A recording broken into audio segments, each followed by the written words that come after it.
한 학생은 대치동 영어학원에서 주 4일이나 공부를 하고 또 다른 학생은 지역학원에서 주 2일을 공부를 했는데 놀랍게도 충격적인 결과가 발생했습니다. 지역학원 학생이 영어를 훨씬 더 잘하는 놀라운 일이 발생한 거죠. 초등 3학년에서 6학년 아이들은 학원 수업 시간보다 이것이 장기적인 영어 실력을 결정하게 됩니다. 대치동 안 가도 됩니다. 이 영상에서 공개하는 3가지만 실천하면 영어 실력이 2배로 형성이 되니까요.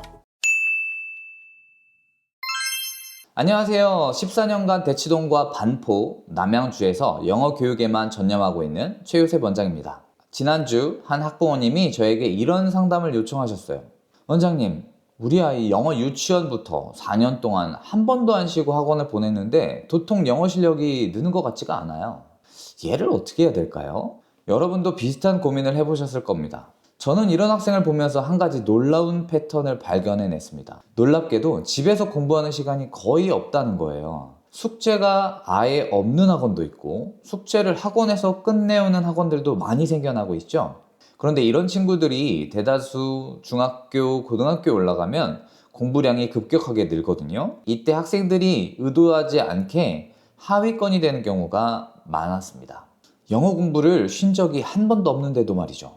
단 한 가지 차이 때문이라고 자신 있게 말씀드릴 수 있습니다. 초등 3학년에서 6학년 시기에는 막연하게 공부 시간을 늘리는 것보다는 자기주도 학습 태도, 이것이 가장 중요합니다. 영유 출신 아이들도 초등학교 시기에는 늘 상위권이었다가 중고등학교가 되면서 역전되는 사례가 굉장히 많거든요. 그 결정적인 차이는 바로 공부 그릇에서 오는 것입니다.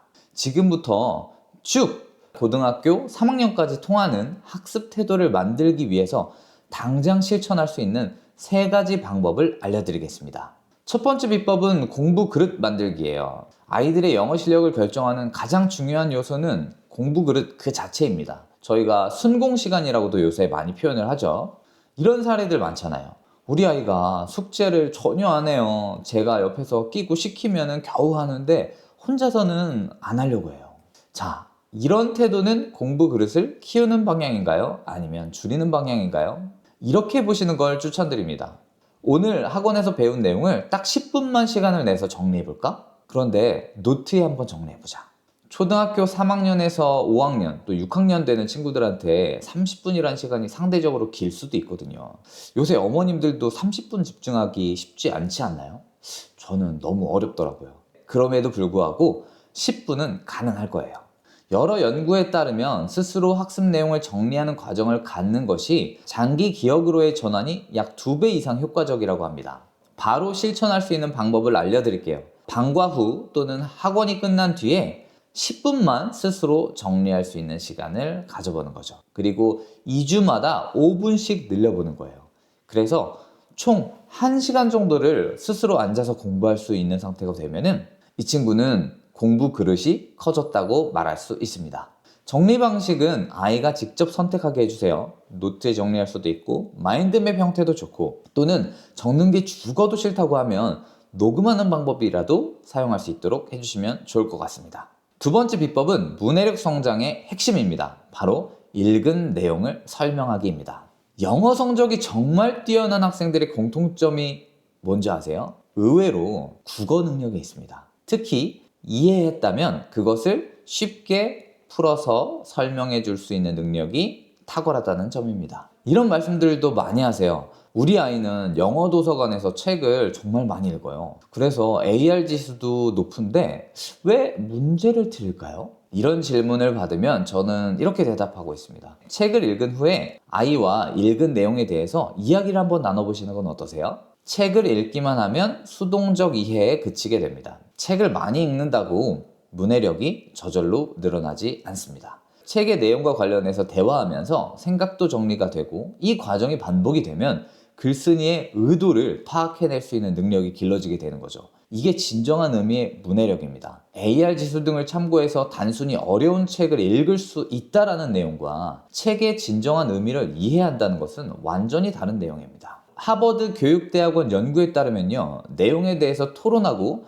자신의 생각을 표현하는 과정을 통해서 독해력이 약 35%나 향상이 된다고 합니다. 이것도 바로 실천할 수 있는 방법을 알려드릴게요. 일주일에 짧은 영어 책으로 토론하는 시간을 정하는 겁니다. 단순히 줄거리가 아닌 왜와 어떻게 라는 키워드를 활용해서 아이와 토론을 하시면 되시고요. 이때 진짜 중요한 게 있어요. 아이의 말에 대꾸하시면 안 됩니다. 어떻게 해야 되냐면 아이가 어떤 이야기를 하면 그것에 관한 후속 질문으로 넘어가 주셔야 돼요. 명심해 주세요. 핵심 비법 세 번째는 모름의 가치를 가르치기입니다. 영어 성적이 뛰어난 아이들의 가장 큰 차이점 중 하나는 바로 모르는 것에 대한 태도입니다. 모르는 것에 대해서 당당할 수 있어야 됩니다. 어떤 학생은 이렇게 얘기해요.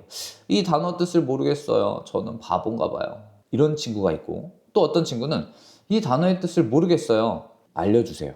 라고 얘기하는 친구가 있습니다. 어떤 친구가 실력이 더 늘까요? 맞습니다. 모름에 있어서 당당한 친구가 결과적으로 실력이 많이 늘더라고요. 이 모름에 대한 당당한 태도를 길러주기 위해서 이렇게 해주세요. 모른다고? 축하해! 새로운 단어를 발견했구나. 어떻게 하면 의미를 알아낼 수 있을 것 같아? 라고 질문을 해주시는 거죠. 저도 영어 선생이지만 모르는 단어가 수두룩합니다. 그런데 저는 학생들 앞에서 모든 단어를 다 알고 있는 영어 사전이라고 이야기하지 않습니다. 되려 선생님도 이 단어 처음 보는데 한번 같이 찾아볼까? 하면서 사전을 검색하는 그 과정을 학생하고 공유하고 있습니다. 왜냐면 이것이 훨씬 더 교육적으로 가치 있는 일이기 때문입니다. 어떤 분야에서요? 바로 모르는 부분에 대해서 당당해질 수 있는 태도를 기르는 부분에서요. 모르는 것이 결코 창피한 것이 아니라 또 다른 배움의 기회라는 것을 제발 알려주시기 바랍니다. 그래서 모르는 것을 학생들이 발견했을 때는 좋아, 축하해 라고 정말 진심을 다해서 축하해 주셔야 아이들이 그 뉘앙스를 느낄 수 있습니다. 그리고 모르는 것을 발견하면 칭찬만 해서 끝나는 게 아니고요. 문제 해결 과정을 함께 보여주는 게 핵심입니다. 자, 오늘 소개해드린 공부 태도에 있어서 세 가지 방법은 더 많은 영어 공부가 아닌 영어 공부의 질 자체를 바꾸는 접근법에 대한 내용이었습니다. 요약하자면 첫 번째는 공부 그릇 키우기. 공부를 한 후에는 자기 스스로 10분 동안 정리해보는 시간을 가져보기였고요. 두 번째는 문해력 성장의 핵심은 바로 읽은 내용을 설명하는 태도를 갖추자라는 거였어요. 그리고 가장 중요한 내용은 바로 모름의 가치를 가르치고 모르는 것에 대해서 당당할 수 있는 태도 기르기였습니다. 다음 영상에서는 챗GPT를 활용해서 배운 내용에 대해서 설명하는 태도를 기르는 아주 꿀팁을 여러분들께 알려드리도록 하겠습니다. 이번 내용도 도움이 되셨다면 좋아요와 구독, 알림 설정까지 부탁드리겠습니다. 댓글로 여러분의 경험담과 질문을 남겨주시면 답변해 드리도록 하겠습니다. 아이의 미래는 올바른 태도에서 시작됩니다. 이상 최유셉의 바른 인재 영어였습니다. 감사합니다.